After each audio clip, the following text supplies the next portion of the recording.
Hello everyone, कैसे हो? आए आशा करते हैं आप लोग अच्छे होंगे, मस्त होंगे, स्वस्थ होंगे। तो फिर से एक बार स्वागत है आपका अपना चैनल KBS कोचिंग सेंटर में। उम्मीद करते हैं कि आप लोग का ज्योग्राफी का बहुत इन दिनों से इंतजार था कि सर ज्योग्राफी का सब्जेक्टिव प्रश्न नहीं लेके आ रहे हैं। तो चलिए आपको ज्योग्राफी प्रश्न दे रहे हैं और आपको लाइव क्लास में स्वागत है। डेली 9 बजे आप हमसे जुड़ना चाहते हो तो जुड़ सकते हो, ठीक है। तो देखते हैं, ये आपके चैनल का नाम है KBS कोचिंग सेंटर, प्लेस 2 बड़ा बाजार मधुबनी एंड गुड्डी गाछी महाराजगंज मधुबनी। कॉन्टैक्ट नंबर आप ये है मेरी, अगर आप हमारे से जुड़ना चाहते हो तो आप ऐसे जुड़ सकते हो, ठीक है। खंड बॉम में जैसे कि ऑब्जेक्टिव के सारा प्रश्न करवा चुके, बहुत से क्वेश्चन करवा दिए। अगर आप लोग नए हैं इस चैनल पे तो आप जाके कर सकते हैं, ठीक है। गैर वस्तुनिष्ठ प्रश्न मिलेगा, लघु उत्तरीय प्रश्न मतलब 2 नंबर वाले प्रश्न मिलेगा आपको, ठीक है। 2 नंबर वाली प्रश्न।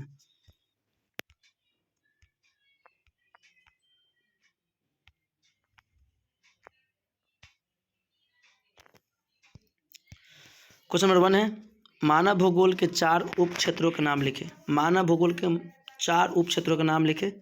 मानव भूगोल के विभिन्न निम्नलिखित क्षेत्र हैं। मानव भूगोल के निम्नलिखित क्षेत्र हैं। पहला है व्यवहारवादी भूगोल, सामाजिक कल्याण भूगोल, अवकाश भूगोल। समझे, ये भूगोल का ये क्या है, क्षेत्र का नाम आपको मात्र 4 लिखना है। तो आप समझ गए, मतलब पकड़े व्यवहारवादी कि इसका बिहेवियर कैसा है, व्यवहार कैसा है। समाजवादी कल्याण मतलब सामाजिक कल्याण के लिए भूगोल। अवकाश भूगोल, अवकाश में छुट्टी का।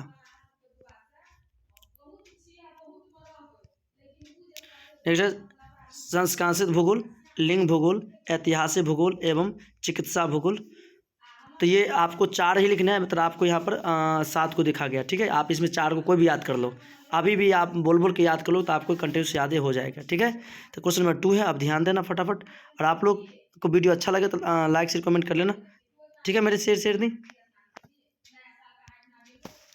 क्वेश्चन नंबर 2 है, प्रवास से संबंधित किन्हीं 2 प्रतिकर्षक कारकों का उल्लेख करें।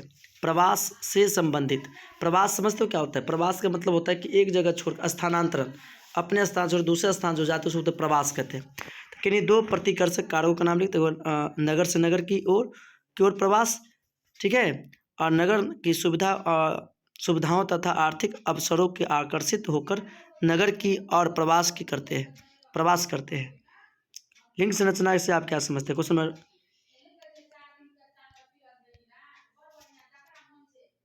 4 है, लिंग संरचना से आप क्या समझते हैं?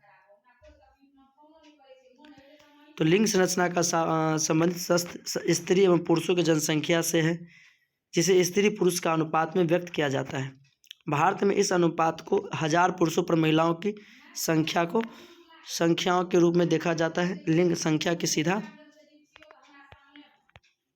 प्रभाव सामाजिक कर व्यवस्था करते हैं। चलिए नेक्स्ट क्वेश्चन नंबर 5 है। क्वेश्चन नंबर 5 है, रोपण कृषि की किन्हीं 4 फसलों के नाम लिखिए।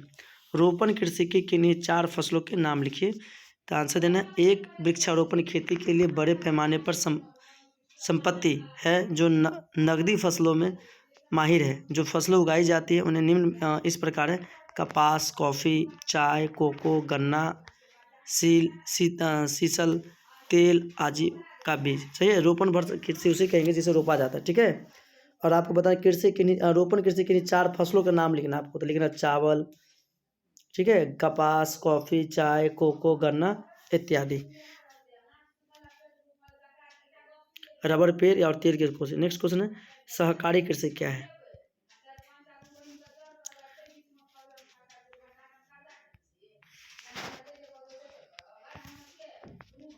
सहकारी कृषि क्या है?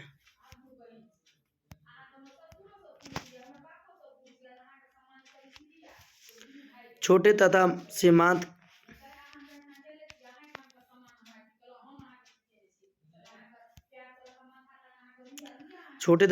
कृषि द्वारा मिलजुल कर की जाने वाली कृषि सामूहिक कृषि कहलाती है।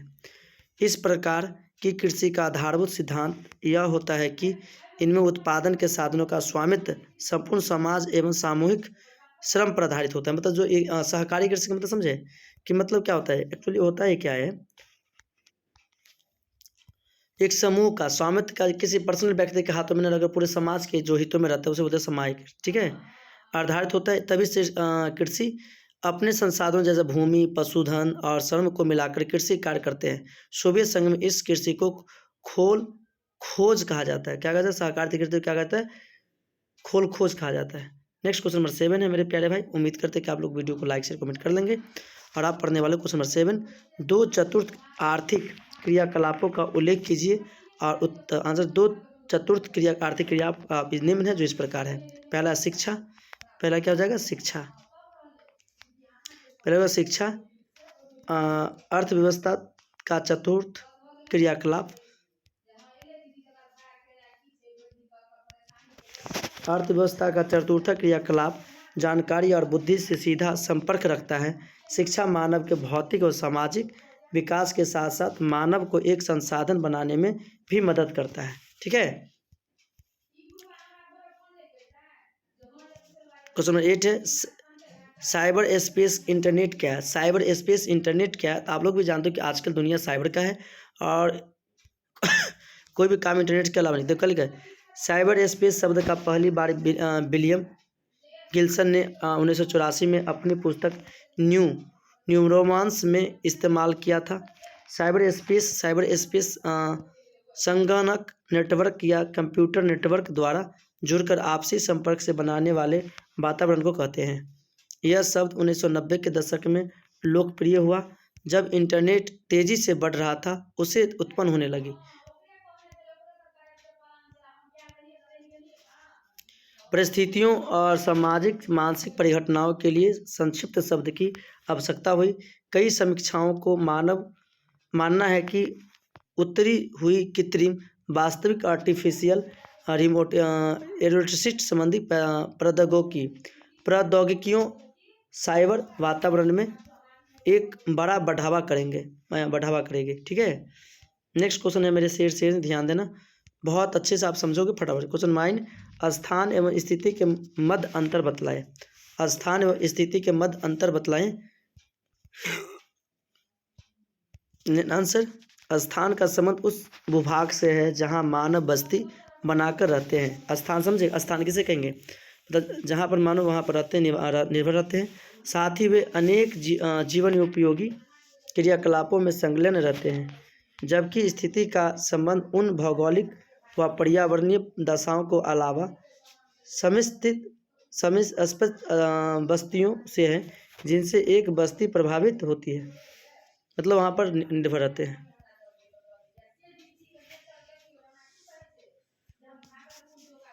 क्वेश्चन नंबर 10 है पार कैनेडियन रेलमार्ग की किन्हीं 4 विशेषताओं का उल्लेख करें। पार कैनेडियन रेलमार्ग की किन्हीं 4 विशेषताओं का उल्लेख करना है आपको और बताना। ठीक है। क्वेश्चन है कि पार कैनेडियन रेलवे पार कैनेडियन रेलमार्ग कनाडा का एक महत्वपूर्ण रेलमार्ग है। आप कैनेडियन का ही मतलब समझो, कनाडा के बाद लिखा हुआ क्या है, कैनेडियन का मतलब क्या हुआ, कनाडा का रेलमार्ग है। इस रेलमार्ग का निर्माण वर्ष 1886 में पूर्ण हुआ था। यह रेलमार्ग कनाडा के पूर्व में हैलिफैक्स में आरंभ होकर मॉन्ट्रियल, ओटावा, विनिपेग एवं कैलगरी से होता है। वह पश्चिम प्रशांत तट पर स्थित वैंकूवर तथा विस्तारित इस रेलमार्ग की कुल लंबाई लगभग 7,050 किलोमीटर है। 7,050 किलोमीटर है। यह रेलमार्ग कनाडा की आर्थिक धमनी कहलाता है। क्यूबेक मॉन्ट्रियल औद्योगिक प्रदेश के प्रेरी प्रदेश की गेहूं मेखला एवं उत्तर में शंकुधारी वन प्रदेश को जोड़ने के कारण इस रेलमार्ग का महत्व बढ़ गया है। गेहूं और मांस इस रेलमार्ग द्वारा संपन्न किए जाने वाले प्रमुख निर्यातक पदार्थ है। निर्यातक समझे, निर्यात किए जाते हैं। ये सब्जेक्टिव प्रश्न और आप थोड़ा लंबा है। निर्माण ब्रिटिश कोलंबिया राज्य को कनाडा के अन्य राज्यों के साथ मिलने के लिए किया गया था, लेकिन कालांतर में इस रेलमार्ग का आर्थिक महत्व बढ़ गया है, मतलब पहले की तरह अपेक्षा अभी बढ़ गए हैं। ये इंपॉर्टेंस प्रश्न है मेरे प्यारे भाई। क्वेश्चन है वायु प्रदूषण के प्रमुख स्रोतों का उल्लेख करें। वायु प्रदूषण के प्रमुख स्रोत, मतलब वायु प्रदूषण के स्रोत क्या, रिसोर्सेज क्या है। तो देखना, वायु प्रदूषण को धूल, धुआं, गैसों, कुहासा और दुर्गंध और वाष्प जैसे कशुंध दूषकों की वायु में अभिवहत उस अवधि के रूप में लिया जाता है जो मनुष्य, जंतुओं और संपत्ति के लिए हानिकारक होते हैं। संपत्ति के लिए क्या होते हैं, हानिकारक होते हैं। मतलब समझिए, प्रदूषण का मतलब हो गया हानिकारक पदार्थ है, अपशिष्ट पदार्थ है जिससे हानि होता है मनुष्य को। ऊर्जा के स्रोत के रूप में विभिन्न प्रकार के ईंधनों के प्रयोग में वृद्धि के साथ पर्यावरण में विषयुक्त धुएं वाली गैसों के उत्सर्जन के परिणाम स्वरूप वायु प्रदूषित होती है। जीवाश्म ईंधन का दहन क्या होता है? कोई वस्तु को जलाना। जब कोई वस्तु जलते हैं दहन के पोषक तत्व 3 होते हैं, ठीक है। उद्योग वायु प्रदूषण के प्रमुख स्रोत है। उद्योग मतलब वायु प्रदूषण का प्रमुख स्रोत है उद्योग। ये प्रतिक्रियाएं वायु में सल्फर एवं नाइट्रोजन के ऑक्साइड, हाइड्रोकार्बन का कार्बन डाइऑक्साइड बनाकर कार्बन का निर्माण कर देते हैं। मोनोऑक्साइड शीशा को निरोधित करती है। नेक्स्ट क्वेश्चन 12 है, मुख्य श्रमिक और सीमांत श्रमिक के अंतर स्पष्ट कैसे? प्रमुख श्रमिक और सीमांत कृषि में क्या अंतर है? आंसर है प्रमुख श्रमिक वैसे श्रमिक जिसे कुछ महत्वपूर्ण कार्य के लिए 6 मंथ या उससे अधिक समय के लिए करते हैं। सीमांत कृषि का श्रमिक वैसे श्रमिक जिसके वे सभी कार्य करना होता है जो आवश्यक हो, जैसे वैसे मजदूर जो 6 महीने से कम दिनों तक ना रहा हो, बाकी ज़्यादा दिनों तक रहा हो।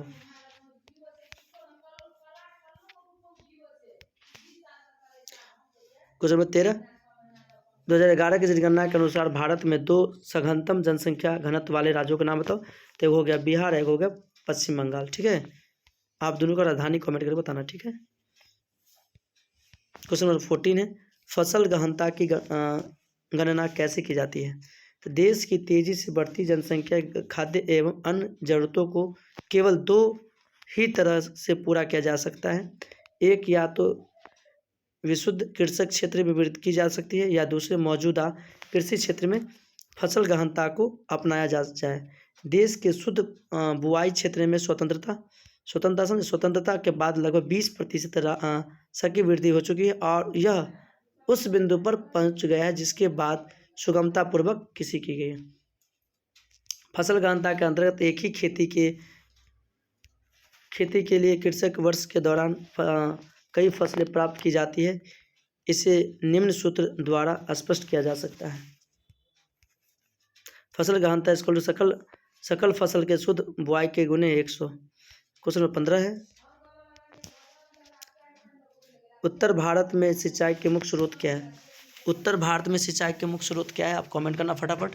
तो इसका आंसर लिखना है, उत्तरी भारत में सिंचाई का मुख्य साधन नहर है।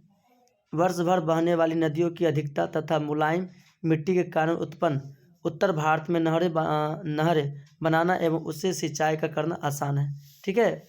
अब कहें उत्तर भारत और दक्षिण भारत की नदियों में क्या अंतर है? तो आपसे बताएं, उत्तर भारत की नदियाँ और दक्षिण भारत की नदियों में निम्न अंतर है। उत्तर भारत की नदियाँ सालों में पानी जला, दक्षिण भारत के सालों में पानी नहीं पाया जाता है।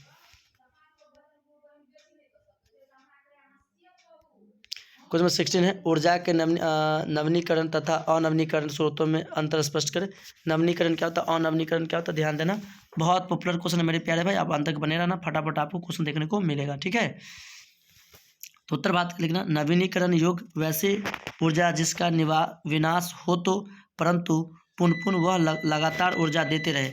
सौर ऊर्जा, पवन ऊर्जा, सौर ऊर्जा और पवन ऊर्जा, ठीक है। जो लगातार देते हैं उसे नवीनीकरण ऊर्जा कहते हैं, जो लगातार ना दे उसे अनवनीय ऊर्जा कहते हैं, ठीक है। नेक्स्ट क्वेश्चन है, अनवनीकरण जिसे एक बार उपयोग करके बाद समाप्त हो जाए उसे कोयला, पेट्रोल, ठीक है मेरे प्यारे भाई। नेक्स्ट क्वेश्चन है आपका क्वेश्चन नंबर 17, गुजरात के 4 प्रमुख सूती वस्त्रों के उद्योग का केंद्र का नाम लिखे। मतलब गुजरात के 4 प्रमुख सूती वस्त्र उद्योग के केंद्रों के नाम लिखे। क्वेश्चन नंबर, गुजरात के पूर्व को मैनचेस्टर और भारत की डेनिम कैपिटल भी कहा जाता है, ठीक है। गुजरात का कपड़ा उद्योग देश के जीडीपी का 3% भागीदारी अदा करता है। यहाँ के मुख्य क्षेत्र है सूरत, जामनगर, अहमदाबाद, सौराष्ट्र, पाटन। यहाँ के रेशम बहुत लोकप्रिय और ज़्यादा महंगी और ज़्यादा मांग वाले होते हैं। पटोला डिजाइन के साथ मखमली के लिए लोकप्रिय है। जामगढ़ बैंडेज की कला अपने विशिष्ट डिजाइन और खूबी के लिए जानी जाती है और वो अक्सर शादी में मंगाई जाती है। अहमदाबाद,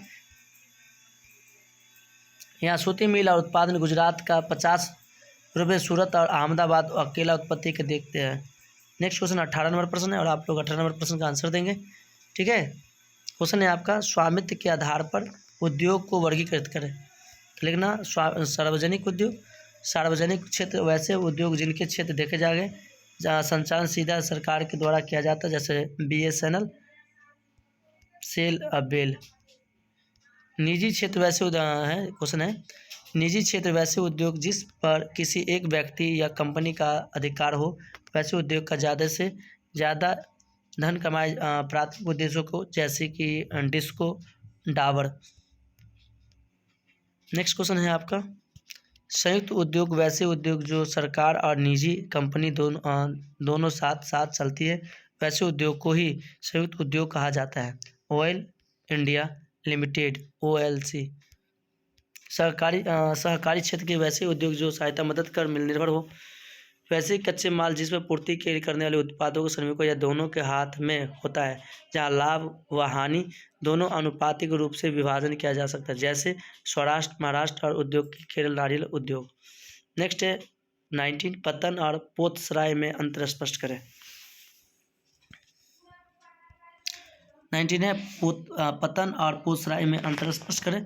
पतन वह तटीय स्थान है जहाँ मालवा एक यात्री जहाज आता जाता रहता है या अपने पृष्ठ प्रदेश के विकास में सहायक होते हैं, जबकि पोतसराय वह तटीय स्थान है जहाँ समुद्री जहाज़ों को सुरक्षित रखा जाता है, इसकी मरम्मत की जाती है। ठीक है। चीनी उद्योग मौसम उद्योग है क्यों? चीनी उद्योग एक मौसमी उद्योग, इसके निम्न कारण है। यह उद्योग गन्ना के उत्पादन समय पर निर्भर होती है। गन्ना भंडारण